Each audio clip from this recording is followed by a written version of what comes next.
Et salut à tous, c'est Captain. Et dans cette vidéo, je voulais vous faire un petit résumé personnel des quarts de finale, des huitièmes de finale retour de la Ligue des Champions, qui se sont déroulés donc les 2 jours précédents, au moment où j'enregistre cette vidéo. Donc voilà, je voulais revenir rapidement sur les 4 matchs que j'ai regardés en entier et vous dire ce que j'en avais pensé. On va commencer par le premier parce que, enfin, on va commencer par Dortmund contre Tottenham parce qu'il n'y avait pas grand-chose à dire sur ce match. La première mi-temps, j'ai vraiment noté que Dortmund avait manqué de folie, c'est-à-dire que les années précédentes, quand Dortmund devait enflammer un match, je pense notamment aux différents matchs contre le Real Madrid, euh, ils mettaient toujours de la folie dans leur jeu, c'est-à-dire que quitte à faire un peu parfois n'importe quoi, les passes étaient rapides, spontanées, c'était toujours une touche de balle, le rythme était assez ahurissant et l'adversaire ne pouvait pas suivre. Là, ils ont pas su faire ça contre Dortmund, notamment parce que contre Tottenham, pardon, notamment parce que ça se voyait que les automatismes n'étaient pas présents. C'est la première fois que Alcacer, Götze, Reus et Sancho étaient alignés en même temps, et on voyait que vraiment il n'y avait pas d'automatisme, surtout pour trouver Alcacer au centre. Donc vraiment, ça manquait de folie, ça manquait d'imagination. C'était l'image de ce match. Je trouve que c'était Dortmund, c'était un peu comme un artiste sans imagination. Et Tottenham a juste joué le rôle du serpent qui attend la proie, et au moment où ils peuvent, voilà, ils mordent, et un coup ça a suffi pour tuer Dortmund. Mais sinon, en dehors de ça, voilà, ils ont juste bien défendu. Surtout côté gauche, de leur défense avec le côté de Ben Davis, qui a vraiment muselé Jadon Sancho. D'ailleurs, j'ai des doutes d'ailleurs sur ce joueur. Est-ce que vraiment il est aussi... Enfin certes, il a que 18 ans, mais je trouve qu'il a dans les grands rendez-vous à chaque fois, il n'est pas comment dire, aussi génial qu'on le vend. Donc voilà, après tout, encore une fois, comme j'ai dit, il a juste 18 ans, donc c'est des choses qui peuvent s'améliorer. J'ai beaucoup aimé sur ce match Reus, enfin, cet attaquant, de toute façon je l'adore, donc il n'y a pas grand chose à dire sur lui. C'est vraiment un joueur. D'un côté, je suis un peu déçu qu'il n'ait pas quitté Dortmund et pour viser un plus grand club dans sa carrière, mais en même temps, il incarne tellement Dortmund que c'est pas choquant. Et c'est même beau, je trouve, de voir qu'il incarne vraiment ce club. Avec également la renaissance un peu de Mario Götze, que j'ai trouvé encore une fois assez intéressant dans le rôle hybride qu'il a à Dortmund. C'est-à-dire des fois il joue faux neuf, et là il était limite en deuxième 6 à côté de Witzel. Donc voilà, c'est dommage parce que Dortmund c'est vraiment une belle équipe, surtout un beau stade, et j'aurais au moins aimé les voir en Ligue Europa, mais bon, voilà, c'est des choses qui arrivent, et j'espère que l'année prochaine ils reviendront encore plus fort. Je vais poursuivre sur le deuxième match, enfin c'est le dernier match que j'ai regardé dans l'ordre chronologique, et c'est celui qui m'intéressait le moins, mais au final je pense que c'était peut-être un des plus intéressants euh, en termes de rythme, etc. Donc c'était Porto contre Roma, et j'ai vraiment beaucoup aimé ce qu'a fait Porto en première mi-temps, où c'était vraiment l'intensité, l'intensité de jeu. Voilà, c'était les courses répétées, le pressing ultra haut, et dès qu'ils avaient la balle, ils fonçaient vraiment vers les buts. Et voilà, c'était. En fait, j'avais vraiment l'impression qu'ils ont respecté ce stade de la compétition, ils ont respecté leur adversaire. Et ça va me permettre de parler un peu plus tard d'une équipe, vous imaginez forcément laquelle, qui n'a pas respecté son adversaire à ce stade de la compétition. Et ce stade de la compétition. Donc voilà, j'ai vraiment trouvé ce match intéressant. La Roma était également assez intéressante sur pas mal d'aspects. Bon, l'aspect défensif, j'ai absolument pas compris pourquoi. Alors attendez. C'était je sais plus son nom, le latéral droit néerlandais, Karstorp ou un truc comme ça. Karstorp, voilà, je savais que j'allais pas réussir à dire son nom. Je comprends pas pourquoi il a été titularisé à la place de Florenzi. Alors certes, Florenzi fait cette énorme erreur en prolongation qui débouche sur le penalty, mais il a réussi à cadenasser son côté. Là où le défenseur néerlandais s'est pris bouillon sur bouillon, et en plus c'est lui qui a pour le coup aussi fait cette énorme boulette de relance qui a offert le deuxième but à Porto. Sachant que si Porto marquait pas ce deuxième but, il commençait à fatiguer, etc. Donc je suis pas sûr qu'il l'aurait mis du tout ce but en fait. Donc c'est vraiment une énorme erreur de relance, surtout à la suite d'un corner. Voilà, c'était complètement stupide. Côté Porto, parce que enfin côté Roma, j'ai bien aimé Perotti. J'ai trouvé que dans les offensifs c'était le meilleur. Dzeko, il avait été assez intéressant, notamment dans son duel avec Pepe, avec Pep, pardon, où ça lui a vraiment donné une nouvelle vie dans un match où encore une fois lui aussi commence à fatiguer. Du coup il s'est appuyé sur cet accrochage pour avoir plus de motivation et pour entre guillemets taper plus fort. Même s'il a loupé deux énormes occasions en prolongation en moins d'une minute, il en loupe deux différentes. Qui un attaquant de ce calibre avec une équipe autant en difficulté doit les mettre au fond. Et parce que du coup ça aurait sauvé son équipe et son entraîneur qui du coup a été dégagé. C'est dommage parce que je trouvais que c'était un Eusebio Di Francesco était quand même un tacticien assez intéressant.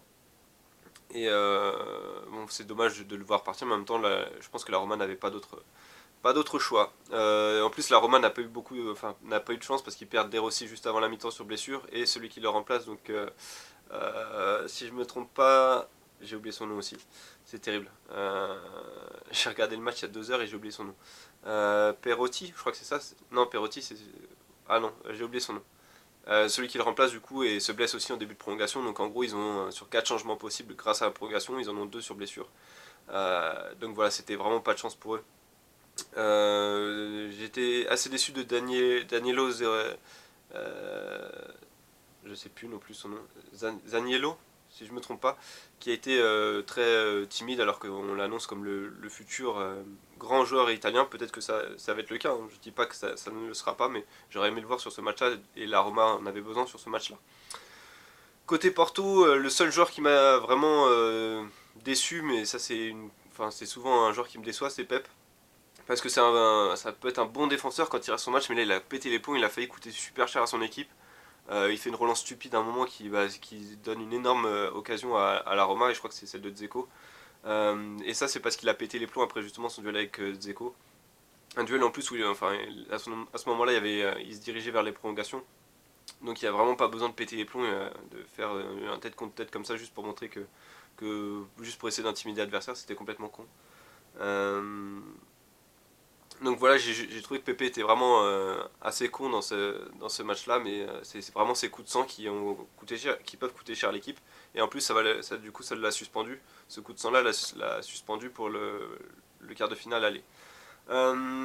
Après, côté Porto, bah, le gros match, faut souligner le gros match de Marega, qui était vraiment Moussa Marega, qui était vraiment un match époustouflant. Pour un avant-centre, on peut difficilement faire mieux, je pense.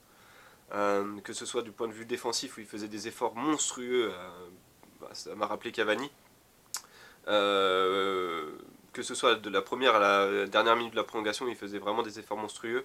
Il a également su être passeur, buteur, et voilà, il a aéré le jeu quand il décrochait, les rares moments où il décrochait ou qu'il servait de point d'appui. Il savait aérer le jeu et prendre les bonnes décisions très rapidement.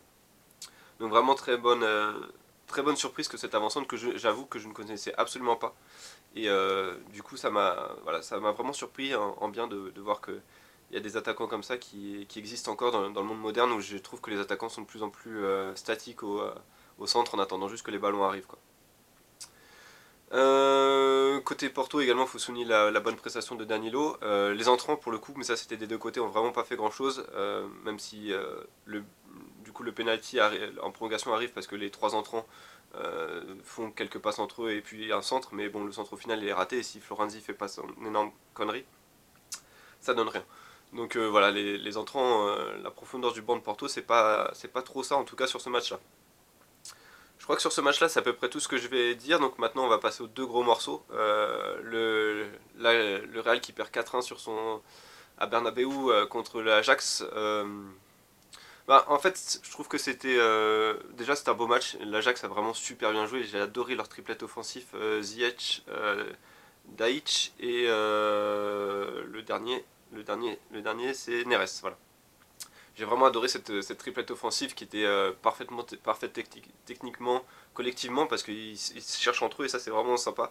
Et Daic jouait vraiment le rôle d'un numéro 10 et ça c'est quelque chose justement qui me manque dans le foot moderne et qui je pense qu'il pourrait apporter beaucoup plus, enfin que des équipes devraient chercher beaucoup plus le meneur de jeu à l'ancienne parce que du coup avec les défenses resserrées à 3, enfin pas resserrées mais les défenses à 3 du coup, je pense qu'un 10 placé devant ces défenses là pourrait être vachement utile pour trouver les avant-centres de façon beaucoup plus précise, mais ça on va encore y revenir pour le dernier match.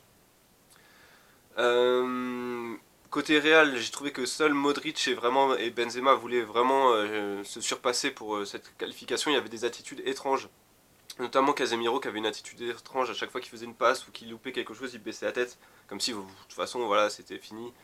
Kroos qui voilà que j'ai pas reconnu, qui arrivait pas à aligner une passe. Voilà en fait c'était vraiment quelque chose qu'on sentait, enfin que personnellement je sentais venir. Même si le Real en Ligue des Champions on se dit toujours ah, ils vont réussir à se surpasser, là c'était pas le cas. Juste dommage pour eux, content que ce soit pour l'Ajax. Vraiment cette équipe, j'ai trouvé le duel Modric-De Jong vraiment intéressant et De Jong m'a vraiment ébloui également sur ce match-là, que ce soit par sa vitesse, sa technique, sa vista. Même à la récupération de balle, je pensais que c'était juste un joueur qui était capable de construire, mais en récupération de balle, il est également redoutable.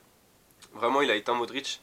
Et plus qu'un passage de témoin, comme on pourrait le dire, entre Modric et De Jong, je trouve que c'était vraiment l'ascension plus de De Jong que la descente de Modric, parce que Modric lui a fait ce qu'il a pu. Euh, Pas aidé par les offensifs, même les entrants, hein, Bale et Asensio qui ont remplacé Vinicius et Vasquez qui était blessé, n'ont pas fait des bons choix. Mais voilà, vraiment, De Jong m'a vraiment beaucoup, beaucoup intéressé. Mais pas autant que son compatriote de Ligt, pardon, en défense centrale, qui était pour le coup un roc impassable. Vraiment, à 19 ans, j'ai jamais vu une telle sérénité chez un défenseur central. Celui-là, quand il va aller dans un club, je pense que c'est la défense qui va le recruter aura une défense solide pour au moins 5 ou 6 ans s'il a pas de blessure, parce que c'est vraiment ultra impressionnant ce qu'il a fait sur ce match-là, et je pense que c'est tout au long de la saison. J'avoue que l'Ajax, c'est pas une équipe que je regarde beaucoup, malheureusement. Que j'ai juste regardé quand j'avais regardé les 2 fois contre le Bayern en poule. Et de toute façon, voilà, c'est pour ça que ça m'a pas surpris leur jeu offensif, mais de voir qu'en fait ils commencent à avoir une assise défensive. euh, c'est vraiment, du coup, ça peut être un outsider assez intéressant, peut-être pour les demi. Euh, mais voilà, au niveau du Real, il y a des joueurs qui étaient vraiment pas au niveau. Certes, Varane sauvait un peu la défense, même s'il loupe 2 occasions. D'ailleurs, c'était assez intéressant de voir qu'en fait, la première mi-temps de ce match était le miroir parfait du match aller où en fait l'Ajax avait une tonne d'occasions, ils en avaient mis au fond. Ils en avaient mis aucune au fond, je vais y arriver. Et alors que sur cette première mi-temps, le Real a 2 grosses occasions par Varane, ils la mettent pas au fond et du coup l'Ajax en a que 2 et ils les mettent au fond, ce qui crucifie tout de suite le Real.